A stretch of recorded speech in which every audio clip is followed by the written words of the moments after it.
Hello बच्चों, the question says that the radius of the circular conducting loop shown in the figure is capital R. Magnetic field is decreasing at a constant rate alpha. Resistance per unit length of the loop is rho. The current in the wire AB is one of the diameter. देखिए यहाँ option दे रखा है R alpha upon 2 rho from A to B, R alpha upon 2 rho from B to A, 2R alpha upon rho from A to B and 0. तो इसका समझते हैं की concept. यहाँ समझेंगे पहले तो इंड्यूस्ड ईएमएफ जो होता है हो जाएगा सिंपली एप्सिलॉन इक्वल्स माइनस का d phi by d t और यहाँ पे फाई होता है बी डॉट ए। बी यहाँ मैग्नेटिक फील्ड है और ये जो है एरिया है, ठीक।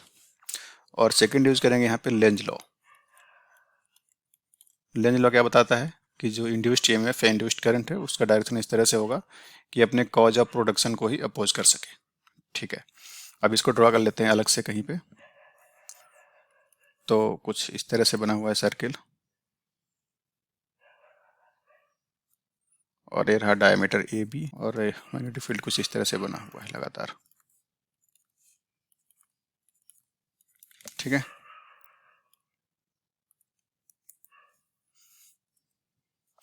तो अपर लूप देखते हैं, इसको बोलते हैं अपर लूप। हम इसको थोड़ा सा ब्लू कर देते हैं। ये अपर लूप है और नीचे जो है वो होगा लोअर लूप, ठीक है। तो केवल अगर अपर लूप की बात करें, in the upper loop resistance कितना हो जाएगा, रेजिस्टेंस क्रॉस ए बी कितना हो जाएगा, रेजिस्टेंस पर यूनिट लेंथ कितना है, रो है, और इसका जो लेंथ होगा तो पूरा 2 पाई आर होता है, आधा जगह पाई आर, तो रो पाई आर ये हो गया resistance across A B for the upper loop, ठीक है। और ईएमएफ कितना इंड्यूस्ड होगा, ईएमएफ इक्वल्स हो जाएगा माइनस का d phi by d t, तो डी बाई डी टी और बी डॉट ए करना है ना, बी डॉट ए। देखिए A d B minus d by d t दिया है क्योंकि घट रहा लगातार डिक्रीजिंग, तो अल्फा दिया है, तो बन जाएगा अल्फा इंटू एरिया कितना बन जाएगा, एरिया हो जाएगा पाई आर स्क्वायर और बाई 2, क्योंकि पूरा एरिया होता है पाई आर स्क्वायर, आधे का बन जाएगा पाई आर स्क्वायर बाई 2। तो अब करंट निकालते हैं, करंट इन ए बी कितना आएगा, वही ईएमएफ अपॉन रेजिस्टेंस आर, ये रेजिस्टेंस है इसको आर डैश कर लेते हैं, तो ये बन जाएगा ईएमएफ कितना आया था अपना alpha into pi R square by 2 और रेजिस्टेंस कितना आया था रो पाई आर। कुछ चीज़ें कैंसिल होंगी, यहाँ पाई से पाई और एक आर से एक आर, तो बन जाएगा अल्फा आर अपॉन 2 रो। अब देखिए डायरेक्शन क्या होगा, डायरेक्शन इस तरह से होना चाहिए कि ये मैग्नेटिक फील्ड लगातार डिक्रीज कर रहा है, ठीक है, तो इसको सपोर्ट कर सके, मतलब डिक्रीज को अपोज करेगा, मतलब इंक्रीज करना चाहिए। तो इसमें अगर करंट हम मान लें कि क्लॉकवाइज हो जाए इस तरह से, तो क्या करेगा ये भी अपना फील्ड अंदर बनाएगा by using right hand rule, ठीक है। तो जो मैग्नेटिक फील्ड घट रहा है उसको बढ़ा सकेगा, मतलब उसको अपोज कर सकेगा, तो इसमें करंट होगा क्लॉकवाइज।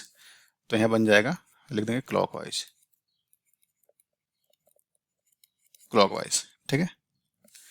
अब सिमिलरली अगर बात करें for lower loop, similarly for lower loop फिर से सब कुछ सेम आएगा, करंट जो इंड्यूस्ड आएगा, रेजिस्टेंस कितना आएगा, रेजिस्टेंस फिर से सेम आएगा क्योंकि लेंथ सेम है, रेजिस्टेंस पर यूनिट लेंथ भी सेम है, तो रेजिस्टेंस सेम आएगा रो पाई आर फिर से आएगा। करंट कितना आएगा, फिर से सेम ही आने वाला है, करंट आएगा अल्फा आर अपॉन 2 रो।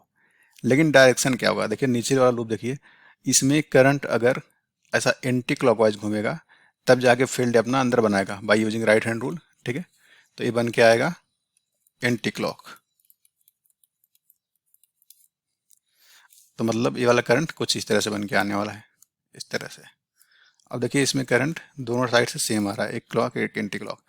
तो जो वायर ए बी है उसमें नेट करंट क्या आएगा, तो लिख देंगे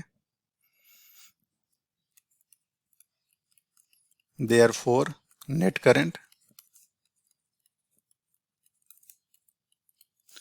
इन ए बी कितना बन जाएगा, आई नेट, वही rho R alpha R upon 2 rho minus alpha R upon 2 rho. तो आई नेट बन के आ जाएगा 0। तो नेट करंट हो गया 0। ऑप्शन चेक करते हैं। तो देखिए ऑप्शन डी जो है सही है। Hope you understood it well. All the best.